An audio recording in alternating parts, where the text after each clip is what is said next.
गांव की चाउमीन। गांव में चाउमीन का चलन अभी अच्छे से नहीं आया था, लेकिन सुरेश शहर से चाउमीन बनाना सीख कर गाँव में ठेला लगाता है। अरे ये केचुआ है क्या भैया? कैसे खाया जाता है? अरे नहीं नहीं, ये चाउमीन है। चाउमीन शहर में खाया जाता है। कितने की दे रहे हो सुरेश? 10 रुपए की प्लेट भरकर। तभी वहां शहर से पढ़ा एक लड़का आता है। जरा एक प्लेट चाउमीन तो देना। सुरेश उसे चाउमीन देता है। उसे चाउमीन खाता देख गांव वाले भी उससे चाउमीन ले लेते हैं और खाने लगते हैं। अरे वाह सुरेश भैया, कमाल की बनाए हो। 2 प्लेट मेरे बच्चों के लिए भी पैक कर दो। बस फिर क्या था, सुरेश का ठेला लगता है और चाउमीन खरीदने वालों की लाइन लग जाती है। तभी वहां से गांव का साहूकार होकर गुजरता है। और ये क्या भीड़ लगी है? लगता है झगड़ा हो गया है गांव में। चलूं मैं अभी तो मजे ले लूं। अरे कहा है इतनी भीड़ लगी है यहाँ? लड़ाई हो गई है क्या? अरे साहूकार साहब, ना ना ना, कोई लड़ाई ना हुई है। ये तो सुरेश की दुकान है चाउमीन की। हम लोग चाउमीन खाने आए हैं, आप भी खाइए ना। साहूकार चाउमीन खाता है और सुरेश की तरफ देखता है, जो सारे दिन के पैसे गिन रहा होता है। अरे सुरेश, क्या लागत है इस काम की?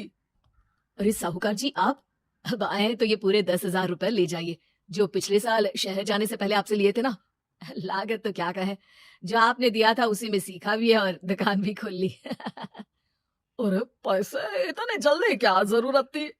कैसे जरूरत नहीं थी साहूकार जी, इतना मोटा ब्याज कहाँ से भरते। साहूकार को अब सुरेश की दुकान को हड़पने की लालच आ जाती है। नाना करते ये सारे दिन में 500 रुपए कमा ही लेता है। अरे गांव में ये ऐसे ही कमाता रहा तो कहीं ब्याज का काम ना शुरू कर दे। अरे भैया, कोई ना कोई जुगाड़ तो करना पड़ेगा। अब साहूकार घर आ जाता है और अपनी बीवी को सारी बात बताता है। हाँ जी, ये तो मैंने भी सुना है कि सुरेश के हाथ की चाउमीन नहीं खाई तो कुछ नहीं खाया। अरे हाँ हाँ, सही ही कहते हैं। मैं भी खा कर ही आ रहा हूँ। अरे भाग्यवान है, कितना अच्छा हो ना अगर वो पैसा हम लोगों को मिल जाए। क्यों? है? हाँ, वो तो है, लेकिन कैसे? हम लोगों को तो चाउमीन बनाना आता ही नहीं है। साहूकार और उसकी बीवी अब रोज चुपके से सुरेश के घर जाते हैं और खिड़की से उसे चाउमीन बनाते देखते। अब क्या था, दोनों को चाउमीन बनाना आ जाता है। फिर एक रोज, और सुरेंद्र, तुझे साहूकारनी ने बुलाया था। बोल रही थी कि बेटे के जन्मदिन में 10 किलो चाउमीन का ऑर्डर देना है। बना दोगे ना? अरे हाँ हाँ साहूकार जी, मैं जरूर बना दूंगा। कब देना है घर में 10 किलो चाउमीन? अरे वो तो तू घर आकर बता कर लेना, मैं नहीं बता पाऊंगा। ठीक है, शाम को काम निपटा कर आ जाता हूँ। सुरेश साहूकार के घर जाता है, लेकिन वहां मियाँ बीवी मिलकर उसे बंधक बना लेते हैं। अरे मुझे क्यों बांध रखा है? मुझे छोड़ दो। आज से तेरा ठेला मैं लगाऊंगा और बहुत सारे पैसे कमाऊंगा। साहूकार एक आदमी को सुरेश की निगरानी में लगा देता है और वहां से चला जाता है। अगले दिन, अरे साहूकार जी, आप कब से चाउमीन बेचने लगे? और अपना ये सुरेश कहाँ गया? और वो तो शहर गया है। उसका कोई काम निकल आया था। बोल रहा था कि जब तक वो ना आए तब तक मैं ही उसके ठेले का काम कर दूं। पैसे भी तो बहुत उधार ले रखे थे उसने। लगता है कर्जा भरने के डर से भाग गया है। अरे पर वो तो बोल रहा था कि उसने सारा कर्जा उतार दिया है। और वो क्यों भागेगा? इतना तो कमा रहा था। अरे मुझे क्या पता। अरे चाउमीन खाना है तो बोलो, नहीं तो भागो यहाँ से। अरे हाँ हाँ, दे दो दे दो। अब तो चाउमीन खाना पूरे गांव के लोगों के लिए आदत ही बन गया है। ना खाओ तो नींद ना आए। हाँ हाँ, तो लो और निकालो 50 रुपए। 50 रुपए क्यों? सुरेंद्र तो 10 रुपया में देता था। अरे वो पागल था, मैं थोड़ी ना हूँ। गांव वाले, जिनको चाउमीन की लत लग गई थी, वो करते भी क्या, दे दो और ये लो 50 रुपए। लेकिन फिर साहूकार उन लोगों को प्लेट में थोड़ी सी चाउमीन रख देता है। अरे ये क्या? पैसे 5 गुना ज्यादा और चाउमीन बस इतनी सी।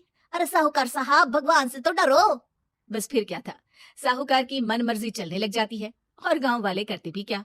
एक रोज, मुझे तो लगता है कि सुरेश को साहूकार ने मार डाला होगा, क्योंकि उसका काम इतना अच्छा चल रहा था। फिर वो क्यों जाता, और वो भी साहूकार के हवाले दुकान करके?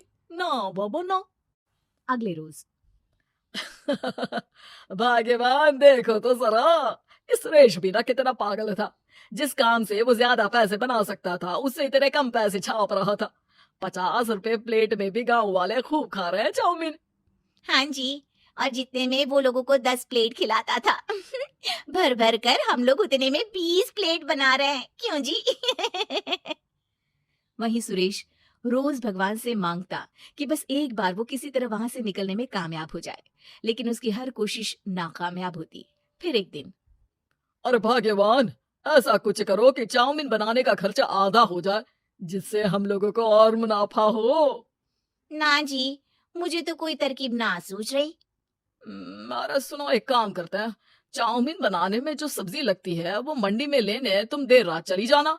तब तक वो सारी सड़ी गली सब्जी जो दुकानदार वहीं फेंक जाते हैं वो उठा कर ले आना फ्री में। अरे वाह जी वाह, आप तो बहुत समझदार हैं जी। बीवी वैसा ही करती है, लेकिन अब लोग चाउमीन खाते तो मुंह बनाकर। फिर एक बार अरे राम राम राम, ये पेट में दर्द काहे हो रहा है? आई, आई, आई, आई, आई। हाय रे हाय, मेरा भी पेट दर्द के मारे फटा जा रहा है। सभी को शक हो जाता है कि उन लोगों को चाउमीन खाने से ही ये बीमारी हो गई है। वहीं दूसरी तरफ जो आदमी सुरेश की निगरानी कर रहा था वो सो रहा होता है और मौका देखकर सुरेश वहां से भाग जाता है। सुरेश गांव वालों के पास जाकर उन्हें सब कुछ बता देता है। बस अब क्या था, साहूकार के घर पुलिस पहुंच जाती है। चलो, तुमने गांव के लोगों को खराब सब्जी वाली चाउमीन खिलाकर बीमार किया और सुरेश को बंधक बनाया। तुम्हें इसीलिए हम गिरफ्तार कर रहे हैं। साहूकार को पुलिस ले जाती है और फिर अगले दिन से सुरेश का ठेला गांव के बाजार में लग जाता है, जहां अब पहले से ज्यादा भीड़ होती है।